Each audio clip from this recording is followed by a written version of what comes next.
इस वीडियो में हम कक्षा 9 का प्रश्नावली 10.5 का प्रश्न नंबर 1 और 2 को हल करेंगे। तो चलिए स्टार्ट करते हैं इस वीडियो को।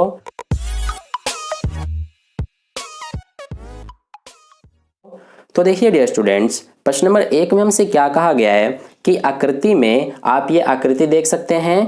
केंद्र O वाले एक वृत्त पर 3 बिंदु A, B और C इस प्रकार हैं कि कोण BOC बराबर 30 डिग्री तथा कोण AOB बराबर 60 डिग्री है। यदि चाप ABC के अतिरिक्त वृत्त पर D एक बिंदु है तो कोण ADC ज्ञात कीजिए। तो डियर स्टूडेंट, सबसे पहले प्रश्न को समझिए। हमसे क्या कहा गया है कि केंद्र O वाला एक वृत्त है जिस पर 3 बिंदु इस प्रकार से हैं A, B, C, जो कि कोण BOC 30 डिग्री है और कोण AOB 60 डिग्री है। अब हमसे आगे कहा गया है कि ये जो चाप ABC है, आप ये देख सकते हैं, ये हमारा एक चाप है ABC। इस चाप के अतिरिक्त इस वृत्त पर एक बिंदु D है जो कि आप देख सकते हैं, ये हमारा D बिंदु है। तो हमसे कहा गया है कि कोण ADC यानी ये वाला कोण ज्ञात कीजिए जो कि कितने डिग्री का होगा। ठीक है, तो चलिए अब हम इसका सॉल्यूशन करते हैं। देखिए, इस क्वेश्चन को सॉल्व करने के लिए हम क्या करेंगे कि हम यहाँ पर एक प्रमेय का उपयोग करेंगे जो कि आपकी एनसीईआरटी बुक में प्रमेय नंबर 10.8 है, जो कि हमें क्या कहता है कि एक चाप द्वारा केंद्र पर अंतरित कोण, अंतरित का मतलब है केंद्र पर बना कोण, वृत्त के शेष भाग के किसी बिंदु पर अंतरित कोण का दुगना होता है। इस प्रमेय का मतलब क्या है कि जैसे देखिए, ये हमारा एक वृत्त है जिसके केंद्र पर यहाँ पर कोण बन रहा है, एक तो कोण BOC और एक कोण AOB। तो जो केंद्र पर कोण बनता है वो हमारा दुगना होता है इस वृत्त के किसी बिंदु पर बने कोण का। और यहाँ पर आप देख सकते हैं जो ये कोण ADC है यानी ये वाला कोण, ये वृत्त पर बन रहा कोण है। ठीक है, तो ये वाला जो कोण होगा इसका दुगना होगा जो ये वृत्त के केंद्र पर कोण बन रहा है, यानी कि ये कोण BOC और कोण AOB दोनों को जोड़ देंगे तो ये हमारा जो होगा ये दुगना होगा इस कोण ADC के।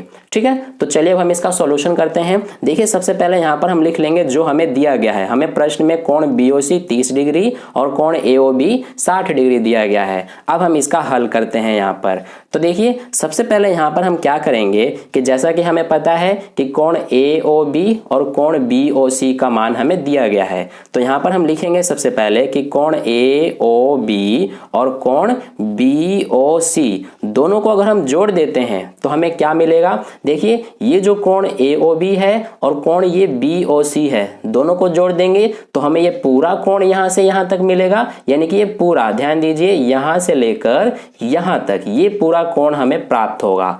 ठीक है, तो हम यहाँ पर क्या लिख सकते हैं, इस पूरे कोण का क्या नाम होगा, कोण AOC। तो ये हमारा किसके बराबर होगा, कोण AOC के। यहाँ तक क्लियर है।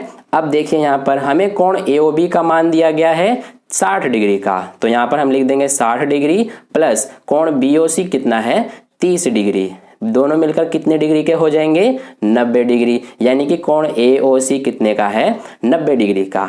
ठीक है, अब यहाँ पर आगे देखिए कि जो हमारा ये कोण ADC है इसका दुगना होगा ये पूरा कोण जो कि केंद्र पर बन रहा है, यानी कि कोण AOC।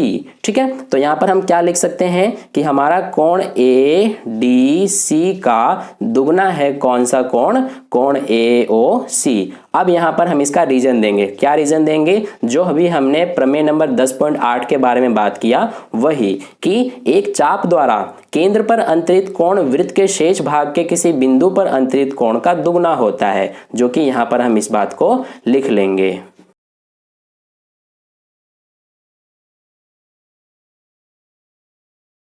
ठीक है, तो इस तरह से हमने ये इसका रीजन दे दिया। अब यहां से देखिए, ये हमारा हो जाएगा 2 कोण ADC बराबर, ये हमारा कोण AOC का मान पता है जो कि कितना है 90 डिग्री, तो ये हो गया 90 डिग्री। अब देखिए, यहाँ पर हमें कोण ADC का मान निकालना है, तो यहाँ से जो 2 गुणा में है बराबर के इधर जाएगा तो भाग में हो जाएगा, तो ये हमने कर दिया। अब यहाँ से देखिए 2 एकम 2, ये 45 दूना 90, यानी कि कोण ADC का मान कितना आ गया 45 डिग्री। ठीक है, तो इस तरह से हमारा प्रश्न नंबर 1 का सॉल्यूशन कंप्लीट हुआ। आई होप आपको क्वेश्चन का सॉल्यूशन अच्छे से समझ में आया। अब चलिए हम प्रश्न नंबर 2 का हल करते हैं।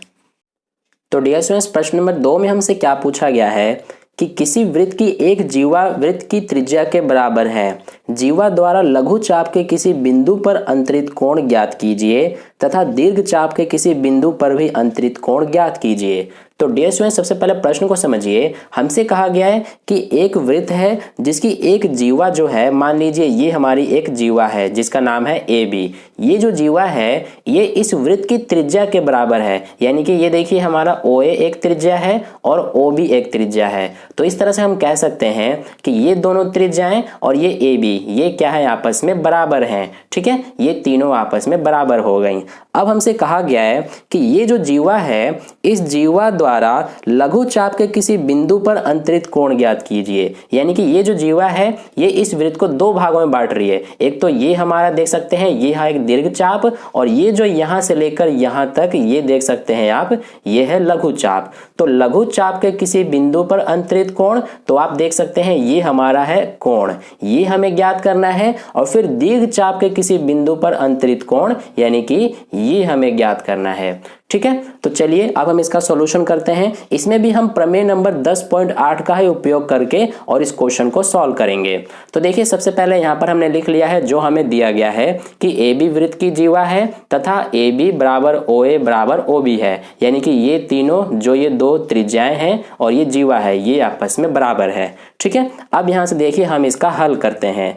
तो हल में आप देखिए सबसे पहले कि जैसा कि हमें पता है कि यहाँ पर क्या है कि ए बी ये बराबर है ओ ए के और ये बराबर है ओ बी के, यानी कि तीनों ही आपस में ये बराबर है। तो हम यहाँ से ये कह सकते हैं कि जो ये त्रिभुज यहाँ पर बन रहा है ओ ए बी, यहाँ पर आप देख सकते हैं ये हमारा एक त्रिभुज बन रहा है। तो ये क्या है, एक समबाहु त्रिभुज बन रहा है, क्योंकि ये तीनों अगर आपस में बराबर हैं और हमें जैसा कि पता है कि समबाहु त्रिभुज की सभी भुजाएं आपस में बराबर होती हैं, तो ये सारी अगर बराबर हैं, इसलिए यहाँ से हम क्या कह सकते हैं कि त्रिभुज ए ओ बी ये क्या है, एक समबाहु त्रिभुज है। ठीक है, तो इस बात को यहाँ पर हम लिख लेंगे कि त्रिभुज ए ओ बी एक समबाहु त्रिभुज है। तो इस तरह से यहाँ तक हो गया। अब देखिए आगे बात करते हैं कि अगर हमारा त्रिभुज एओबी एक समबाहु त्रिभुज है और जैसा कि हमें पता है कि समबाहु त्रिभुज की अगर सभी भुजाएं बराबर हैं तो उसके सभी कोण भी बराबर होते हैं, यानी कि प्रत्येक कोण 60 डिग्री के होंगे। तो इसलिए यहाँ पर हम क्या लिख सकते हैं कि कोण ए ओ बी बराबर 60 डिग्री का होगा, यानी कि ये वाला कोण कितने का हो जाएगा, 60 डिग्री का। यहाँ पर ये कोण भी और ये कोण भी 60 डिग्री के होंगे, लेकिन इनकी जरूरत हमें नहीं है, इसलिए हमने सिर्फ ये वाला कोण लिखा है। ठीक है, अब देखिए यहाँ से कि अगर कोण ए ओ बी बराबर 60 डिग्री है तो यहाँ से हम क्या कह सकते हैं कि जो ये कोण ए ओ बी है ये क्या होगा, हमारा दुगना होगा किस कोण के, इस कोण ए सी बी के।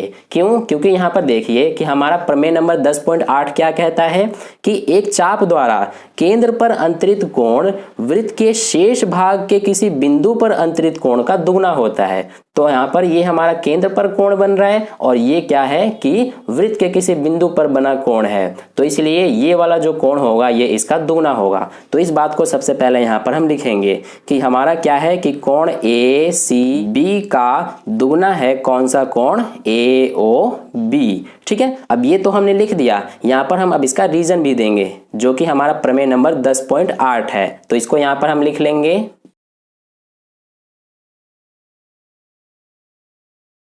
ठीक है, तो ये हमने यहाँ पर लिख लिया। आप इसको पूरा लिखा करें ताकि आपको फुल मार्क्स मिल सके।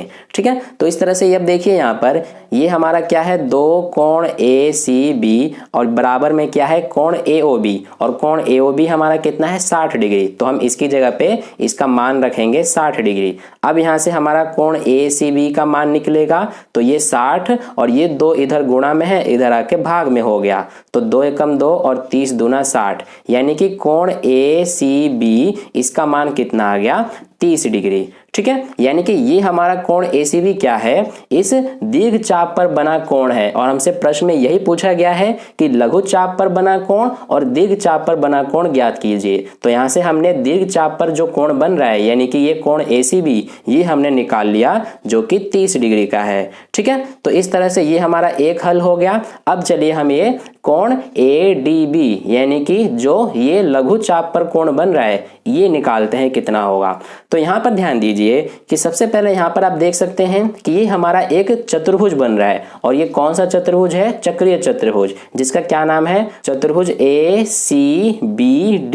ध्यान दीजिए मैं इस चतुर्भुज की बात कर रहा हूं, चतुर्भुज ACBD, ठीक है। तो ये हमारा किस प्रकार का चतुर्भुज होगा, एक चक्रीय चतुर्भुज, क्योंकि चक्रीय चतुर्भुज की क्या विशेषता होती है कि उसके चारों जो शीर्ष होते हैं ये वृत्त पर स्थित होते हैं, ठीक है। तो इसलिए यहां पर हम क्या कह सकते हैं कि चतुर्भुज ACBD ये क्या है, एक चक्रीय चतुर्भुज है। तो इसलिए इस बात को यहां पर हम लिख देंगे, ठीक है। तो ये हो गया। अब देखिए यहां से कि ACBD एक चक्रीय चतुर्भुज है, इसलिए यहां पर हम क्या कह सकते हैं कि कोण ADB प्लस कोण ACB दोनों मिलकर कितने डिग्री के होंगे, 180 डिग्री के। यानी कि कोण ADB कौन सा है, ये वाला कोण, और कोण ACB कौन सा है, ये वाला कोण, यानी कि ये दोनों मिलकर कितने डिग्री का कोण बनाएंगे, 180 डिग्री का। क्यों, क्योंकि इसका रीजन ये होगा कि जैसा कि आपका प्रमेय नंबर 10.11 क्या कहता है कि चक्रीय चतुर्भुज के सम्मुख कोणों के प्रत्येक युग्म का योग